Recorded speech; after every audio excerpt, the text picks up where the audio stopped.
Oh my God. Well, first of all, I have to start with that I don't really like being called an icon. Because, people tend to call me a role model or an icon. I'm not. I'm not perfect, and I never wanted to be, this figure of whatever. I just do what I feel, and if this helps some people, then I'm totally honored and thankful that they can, that they have emotions out of it.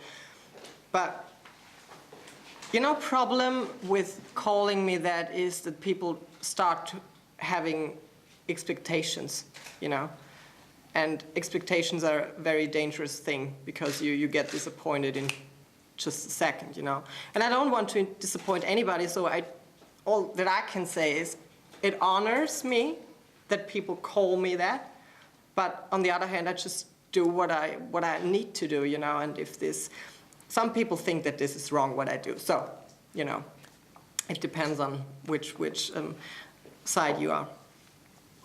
Totally true. I said it all the time, you can win the song contest and nothing could happen. You can win an Oscar and that's the last one you get, So in our business, we really have to be on point every single time and we have to deliver good stuff. Because, there are no excuses. And for now, I still have this great chance to bring up something good, you know what I mean? And that's why I really take my time to get good stuff, because I'm not talented in writing my songs. I just can't do it. So I need people who are more talented than me in this part of the music scene. And I have some songs. We're now in the process of finding the right ones and figuring out what's the best for me and the best key and whatever and stuff. And good things need time, And I will have an album because I need to have one, myself. Not just my fans are waiting, but me as well. But I'm working on that. Is there a lot of pressure? I think being an artist, there's pressure every day. There's just pressure every day. Now I have to be honest, now I'm in a lucky position to have time, actually. Not too much, but more than before. Before all this happened, when I started doing music in the first case, as an artist, once you decide this is my job, you really have to worry, can I pay my bills next month? Do I have enough gigs to pay everything? And now I really appreciate that, and I don't take that for granted because it can be over in a second. But for now, I'm really in a good position where I can, breathe. My creativity can grow now because I have a little time. So that's good. But of course, there's pressure always. Before every gig and after every gig, I think in the music industry, you're just as good as the last thing you delivered. So you better be good every day. Of course. Never say never. And I love fashion and I love music. And I think these two things get along together very well. But for now, I really concentrate on music. I really want to, I'm a singer in the first case. So, I made fashion school and I finished it. And I made a decision, for myself, I know I'm better when it comes to music than doing fashion. I'm good in designing, because paper is very patient. You can paint whatever you want on that. But making actually clothing is so hard, And for me, once I will ever appear with a fashion line, this must be perfect. The best quality. And that's tough, going into the fashion business is as tough as music, but another kind of, hard to deliver. But never say never, for me that was a great opportunity and just spending time with Jean-Paul a little more than just an interview was just great. We shooted a documentary together. So we got things to do and that's actually really nice, but we don't have the big collaboration going on right now. So, but we're just enjoying our company and that's, for now, that's good. Well, this situation is actually everywhere the same. I'm in the lucky position to travel a lot these days. And I see many different people and many different ways how to, how government works in different countries. And there are always still things to do, and there are always things which can run better, So my advice is just, I don't really have an advice, just stay true to who you are, And if you feel like going out in drag, then just do it and own it. And, we drag queens, we know what we can expect when we go out. So, yeah, just believe in that there are people out there who still love you for what you are, and don't care about hatred, because there's nothing to put out of it. It's just pass by. It's always the same problem. I know it's a luxury problem, but most of the time I'm just here for 2 nights or something, so I don't really get the chance to see much. But I remember stuff, and once I have a spare time and a few days off, I will hopping around Europe just to fix the things I want to see in my private time. So I will come back with wig and without wig, for sure. Vienna is great. I chose Vienna for the city who I love and I live and I work, and for me it's great. It's just some corners and then I'm in the venue. So that's great. No, I really was happy, because I think, it's an anniversary and 60 years of Eurovision. And I think the world wanted to see Vienna. So I think it's a quite good decision. Yeah. Oh, it's not a rumor. I said it in every interview. Yeah. I think it was already after winning, there was this huge press conference. And the chief of ORF, the Austrian broadcaster, sat right next to me, Kathy.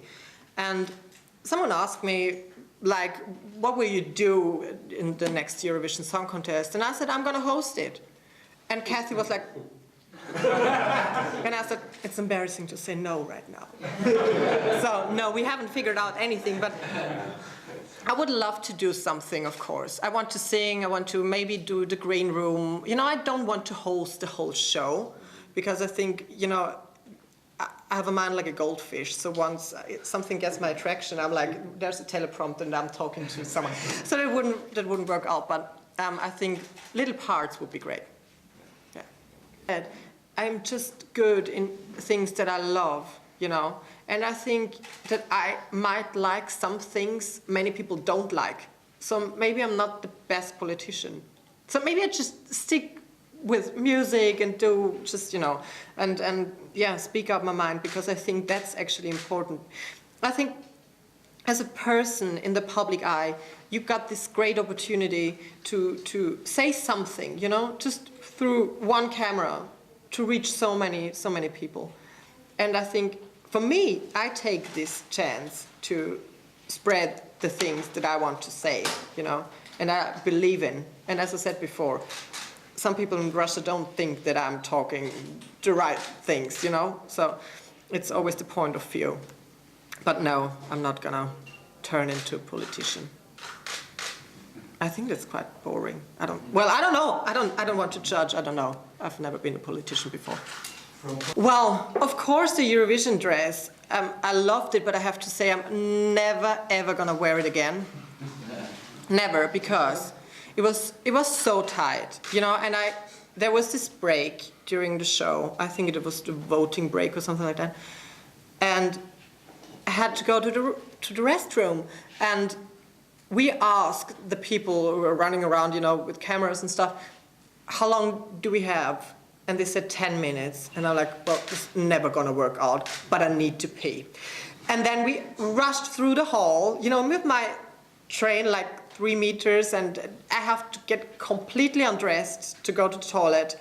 Then I lost my in-ear in the toilet. And yeah, this is a funny story beside winning.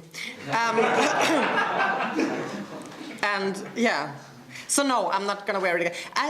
Actually I said it the other day. I said I'm gonna wear it again if Austria wins the next time, And I'm like, I don't know, maybe it's next year. I don't know, but then I will wear it again, but for no other reason. You know, I just kind of love-hate. You know, I wore it 2 weeks, every single rehearsal. So, no. With each other. You know, drag queens tend to have the image of being very bitchy, and you know, this is my blog and you don't ever go there. But times are changing, you know, and I really love it. Actually, it happened just before. We drag queens, we are connected in a second, you know.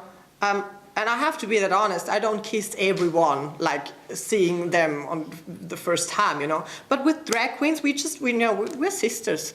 So I really like that this kind of art gets more and more attention, because it is a lot of work and pain.